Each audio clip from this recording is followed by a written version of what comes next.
Salve povo, aqui é o Zelota e hoje nós vamos continuar nosso estudo a respeito dos astecas, nos aprofundando aqui na história deles e vamos ver as cidades-estados, como é que elas funcionavam. Também vamos ver como é que eram as engrenagens do Império Azteca, que era bastante peculiar, muito diferente do que a gente conhece dos impérios da Antiguidade, da Idade Média. Também vamos ver como era a economia dos astecas e, por último, a grande cidade de Tenochtitlan, né, que seria ali a grande capital do Império Azteca. Como é que a cidade era, o que é que tinha dentro dela, o que é que tinha diferente nessa cidade. Bom, mas antes de eu contar tudo isso para vocês, eu peço a todos que não tapam do like, compartilhem com os amigos que ajudem mais o canal a crescer, valorizem o meu trabalho. Vocês que são novos aqui, sejam muito bem-vindos. Eu trago muito conteúdo de antiguidade, tem Idade Média, são várias sagas e mini-sagas. É só vocês darem uma conferida na minha videoteca. Me sigam lá no meu Instagram para vocês ficarem sabendo sempre que os vídeos forem postados, já que o YouTube não notifica todos, sempre. E também participar das enquetes para escolher aqui os temas que a gente trabalha aqui no canal. Também tem a nossa área de membros, que é o Acampamento Zelota, onde lá eu posto um conteúdo exclusivo para os assinantes. O valor é bem acessível, vale a pena dar uma conferida lá e também você pode dar um suporte aqui para o canal. Vídeos todas as quartas às 20 horas, sempre com a metodologia nada ortodoxa, com muitas imagens, muito conteúdo, sem enrolação. Então vamos ver sobre as cidades-estados. Bom, as cidades-estados astecas, elas eram chamadas de Altepetl. Cada Altepetl dessa era governada por um Tlatoani, que seria esse governador. Bom, esse governante ele tinha a autoridade sobre um grupo de nobres e também sobre os plebeus. Uma Altepetl tinha uma capital. Nessa capital era o centro religioso e lá também tinha a questão da organização social da população, que também tinha uma parte da população que vivia em assentamentos que ficavam ali ao redor dessas cidades-estados, né? Bom, outra questão é que elas também serviam como uma identidade étnica, apesar de que existiam pessoas que também falavam outros idiomas, que não eram o idioma dos astecas, não, na Aue, como a gente viu aí no vídeo passado. Bom, claro que também existiam algumas desavenças entre essas cidades-estados e aconteciam alguns atritos entre elas. Era comum isso acontecer. Bom, uma Altepetl, ela era formada por subdivisões. Bom, essas subdivisões eram chamadas de Calpoli. Bom, essa Calpoli era a principal organização para os plebeus. Existiam algumas cidades-estados que tinham também uma unidade chamada de Tecale. Essa Tecale era governada por um senhor, né, como a gente viu dentro daquelas classes sociais no vídeo 1. Então, quem não viu o vídeo 1, vai lá e vocês vão entender melhor. Bom, e esse senhor era chamado de Tecule. Então ele controlava o território e dividia os direitos das terras entre os plebeus. Bom, uma Calpoli, ela era ao mesmo tempo uma unidade territorial onde os plebeus organizavam o trabalho e também era para o uso da terra, né? Uma vez que não existia a propriedade privada para os plebeus. Eles trabalhavam nas terras dos senhores e tal.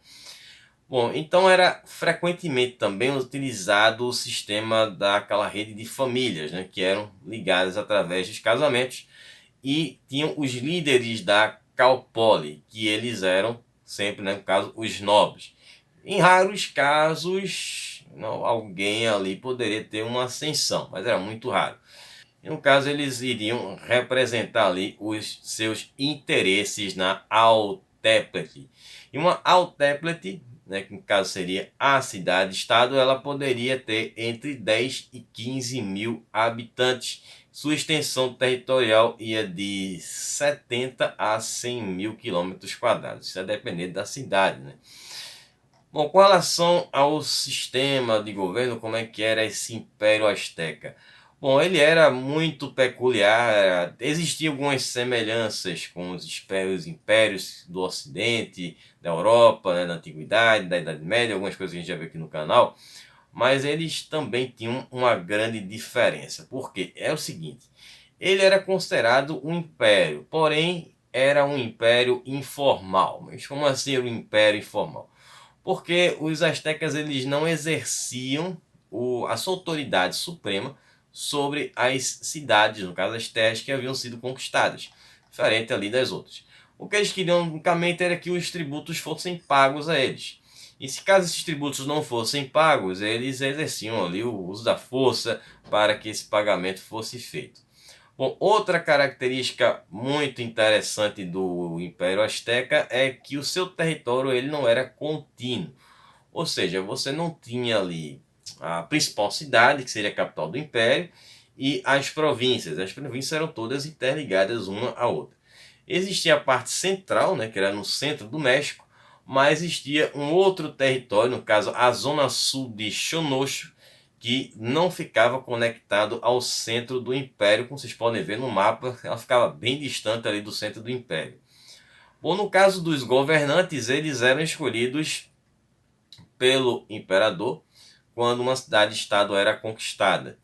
Os astecas eles não interferiam em assuntos internos dessas cidades, eles apenas queriam que os tributos fossem pagos a eles, né? Então, para manter essa boa relação com essa elite das cidades, então eles faziam aqueles arranjos de casamentos, entre outros tipos de negócios. Bom, a forma de expansão também era feita com relação às províncias estratégicas. Existiam dois tipos de províncias. Existiam aquelas províncias que eram utilizadas, no caso, eram exploradas com relação ao pagamento dos tributos, é o que mantinha a economia também do Império viva, né, ativa, e tinham essas províncias estratégicas. Elas serviam, eram províncias menores e serviam unicamente para que os astecas pudessem se expandir para outros territórios. Essas províncias elas não pagavam tributos, mas existia, claro, sim, um controle para que mantivessem a lealdade dessas províncias aos astecas. Então tinham os governadores, que como disseram, escolhidos, eram governadores fantoches, existia ali uma presença militar, e às vezes até eles deslocavam populações inteiras, né? Que é uma coisa que os assírios faziam. Os assírios, na verdade, eles gostavam de misturar as pessoas para que evitasse que elas se unissem para enfrentá-los. Mas no caso dos astecas nunca tiveram problemas com essas rebeliões aí, né? As cidades tinham autonomia, a gente vai ver mais sobre isso. E aí o Império ele tinha como sua base essas cidades-estados e elas eram totalmente autônomas. Então você deve imaginar, se elas eram autônomas, podiam se rebelar contra o Império. Mas isso foi um fato que não aconteceu, existia uma relação muito tranquila, já que, como eu falei, não existia aquela exploração intensa em cima disso aí. A gente vai, inclusive vai ver nessa parte dos tributos, né, que era a forma como existia essa... seria a única forma de exploração, né? Não existia uma coisa mais intensa além do que isso. Bom, e mesmo com a formação da Tríplice Aliança em 1427, a expansão asteca permaneceu e também o seu esquema de cidades-estados continuou funcionando até o fim do Império Azteca, com a chegada dos espanhóis. Bom, com relação agora à economia, bom, o principal produto, né, que os astecas produziam era a questão agrícola e o produto era o milho, como até hoje é no México, né, o principal produto de exportação do México é o milho. Tanto que muitos, né, pratos típicos mexicanos são feitos com milho. Bom, mas os astecas não apenas cultivavam milho, eles também cultivavam feijão, abóbora, pimentão e amaranto. Bom, uma das questões que fizeram no caso, com que a agricultura dos astecas fosse bem sucedida, era o ambiente úmido, por conta dos lagos e os pântanos. E um outro segredo muito interessante eram as chinampas que ficavam nos lagos. As chinampas elas eram ilhas artificiais, o que permitia que os astecas tivessem ali terras cultiváveis durante todo o ano.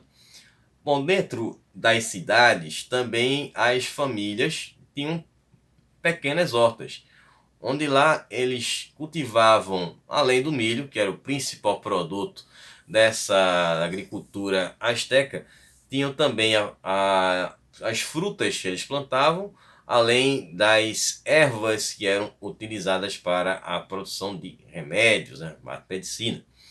Bom, quando a cidade de Tenochtitlan, que foi a grande capital do Império Azteca, se tornou o grande centro urbano, os astecas eles construíram aquedutos que eram vindos lá das nascentes dos rios, o que favoreceu essa questão do sistema de irrigação. Também vai servir como transporte, vai ver um pouco mais sobre isso quando falar sobre a cidade.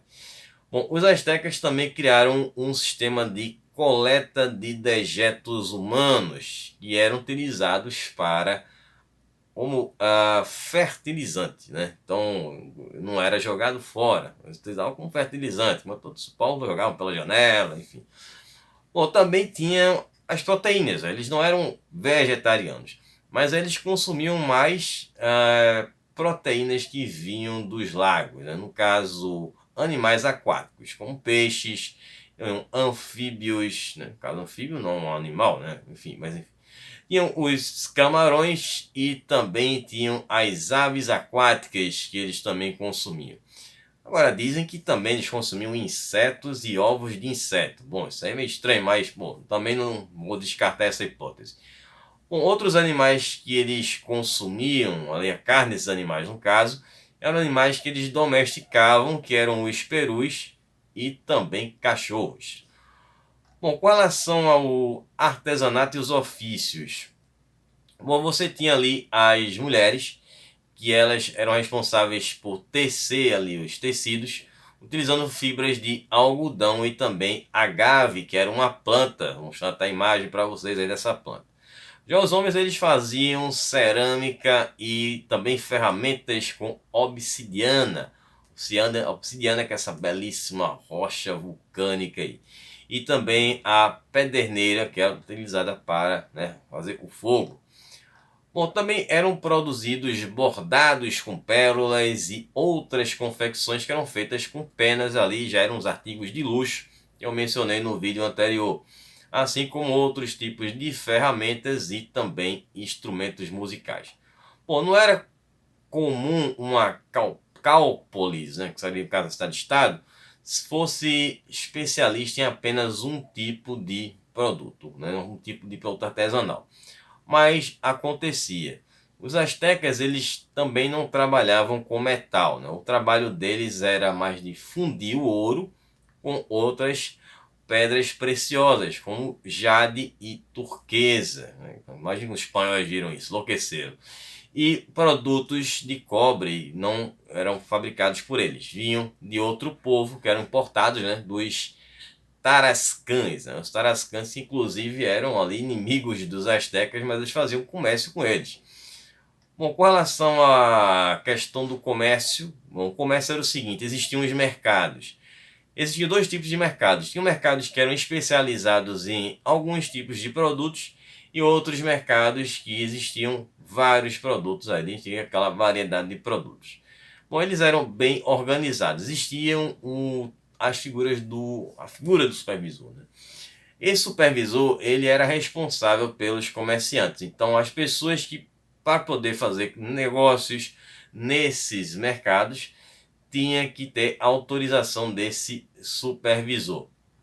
E ele ficava de olho também e se algum comerciante tentasse passar a perna em algum cliente com algum produto com defeito ou falsificado. No caso, esse comerciante seria devidamente punido. Bom, já os mercados em cidades normais funcionavam 5 dias na semana. Já os mercados nas grandes cidades funcionavam todos os dias. Existia também os grandes comerciantes, né? Esses grandes comerciantes eram os postecas. Esses caras eram os que viajavam pelo território da Mesoamérica e ali eles traziam coisas diferentes, né, os artigos de luxo e vinham de outras cidades. Eles lucravam bastante com esse comércio. E eles também atuavam como os supervisores dos comerciantes. Agora, com relação aos tributos. Bom, os tributos eles eram pagos com produtos que iam desde artigos de luxo, né, como as penas, aquelas roupas ardonadas, as miçangas feitas de pedras verdes, como também produtos úteis como o tecido, lenha e até comida. Bom, esses tributos eles eram pagos 2 vezes por ano ou até 4 vezes. Existia um lado positivo e um lado negativo nessa questão dos tributos. Bom, como eles eram pagos em produtos, Então, o lado positivo era o seguinte: a obsidiana, que era um produto até difícil, raro, né, um produto belíssimo, como vocês viram no imagem, e o cobre, eles chegavam até os plebeus, que dificilmente teriam acesso a eles no comércio se não fosse através desses tributos. Já o lado negativo era a sobrecarga de trabalho que as pessoas, no caso esses pequenos produtores, tinham para poder não só ter o seu produto para eles comercializarem, como também ter essa sobra aí para pagar esses tributos. Bom, e quem se deu muito bem com isso foram, claro, os nobres locais, que ganharam bastante, muitos privilégios, na verdade, e ficaram responsáveis pela manutenção da ordem e da coleta aí desses tributos. Agora falando sobre a principal cidade, né, a cidade de Tenochtitlan, que foi a grande capital do Império Azteca, e como eu falei também no vídeo anterior, é onde hoje fica a cidade do México, capital do México. Lá ficava o grande templo, né, que era conhecido como a Grande Pirâmide de Tenochtitlan, que era no centro da cidade, ele tinha ali 50 metros de altura, esse templo, e era uma parte que era murada. E nessa parte onde era murada, onde tinha o templo, existiam outras construções também. Bom, tinha também as casas, que eram feitas de madeira ou de argila, e o telhado dessas casas era feito de caniço. Já no caso das pirâmides, eram feitas de pedra, assim como os palácios e os outros templos. A cidade ela tinha vários canais onde a população se deslocava. Como eu mencionei também no vídeo anterior, a cidade de Tenochtitlan ela era uma cidade que ficava no meio de um lago, então dentro de um lago na verdade, então existiam esses canais aí onde o pessoal se transportava. E a estimativa da população dessa cidade era de 200 mil habitantes, a cidade era muito grande. E contando com as ilhotas que ficavam ali no lago Texcoco, o número subia para 500 ou até mesmo 700 mil habitantes. A segunda maior cidade asteca era a cidade de Texcoco, que contava ali com 25 mil habitantes. O centro de Tenochtitlan era um local sagrado, como mencionei, existia o grande templo. Existiam também templos menores que eram dedicados a outras divindades.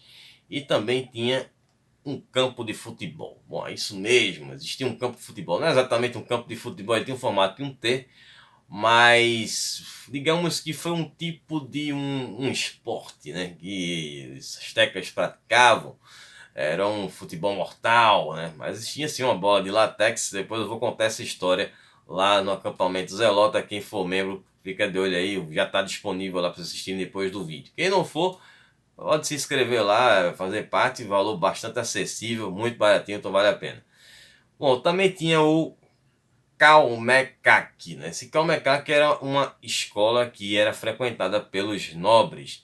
E a Caveira Cramalheira. Essa Caveira Cramalheira é onde ficavam expostos os crânios das vítimas dos sacrifícios, né? Isso é uma coisa que a gente vai ver lá quando trabalharmos a questão da religião.